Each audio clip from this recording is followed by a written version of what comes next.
NCERT Exemplar, Class 10th Maths, Exercise 11.3, question number 16th.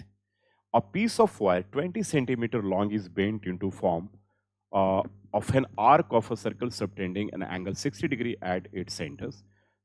Find the radius of the circle. यानी कह रहे कि एक piece of wire है 20 सेंटीमीटर लंबा, जिसको बेंट करके हम क्या करते हैं, एक आर्क के फॉर्म में बनाते हैं, आर्क ऑफ अ सर्कल के आर्क के फॉर्म में, जो जो इसका जो सेंट्रल एंगल है दैट इज 60 डिग्री है. ठीक है, तो कह रहे हैं कि आप उस केस में आपको रेडियस निकालना है, तो डायग्राम को समझने की जरूरत पड़ेगी इस केस में. तो पहले हम क्या करते हैं, इसके डायग्राम को बनाने की कोशिश करते हैं. तो चलो भाई, एक तो हमारे पास ए आ गया और सेकेंड लाइन फिर हम यहां से ले लेते हैं.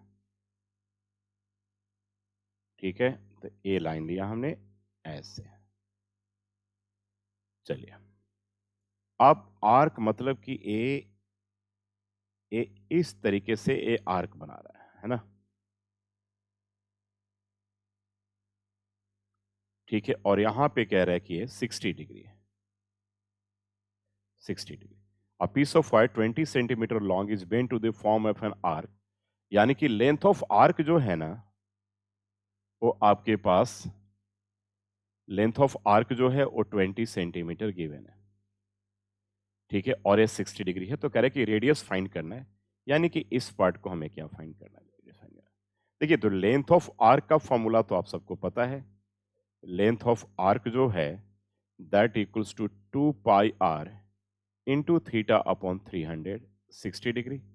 और लेंथ ऑफ आर्क आपके पास 20 सेंटीमीटर है, तो 2 इंटू हो गया पाई, और आर तो हमें फाइंड करना है. थीटा 60 अपॉन क्या हो जाएगा, 360 डिग्री हो जाएगा. अच्छा क्वेश्चन है, बट सिंपल क्वेश्चन है. ठीक है, अब हमें आर फाइंड करना है, यानी कि सबको शिफ्ट करना पड़ेगा यहां से. तो ए तो पहले कट गया, ये 66 जा और 360 हो जाएगा. अब ये 2 3 जा हो गया है ना. अब 3 को इधर लेकर जाओगे तो 20 multiply 3 equals to pi into r हो जाएगा. यानी कि 60 equals to pi into r हो गया. दैट मीन्स कि जो रेडियस है वो 60 अपॉन पाई. यूनिट आपके पास क्या है, चेक कर लीजिए. यूनिट हमारे पास सेंटीमीटर है, 60 अपॉन पाई सेंटीमीटर. फर्दर अगर आप इसे निकालना चाहते हो तो 60 अपॉन 22/7, यानी कि 60 और 7 ऊपर और यहाँ पर नीचे आ जाएगा 22. ठीक है, आप इसे फिर क्या करेंगे, फर्दर आप सिंप्लीफाई करके आप इसका आंसर को लिख सकते हैं. रेस्ट यहाँ भी आप छोड़ सकते थे, कोई प्रॉब्लम नहीं है. तो लेंथ ऑफ आर्क का फॉर्मूला यहाँ पर आपको पता होना चाहिए, तभी आप इसे निकाल पाएंगे, जो आपके पास ऑलरेडी दे रखा है. और हमें क्या करना है, रेडियस को फाइंड करना है. ठीक है, तो बड़े आराम से हमने यहाँ पर क्या किया, रेडियस को फाइंड कर लिया.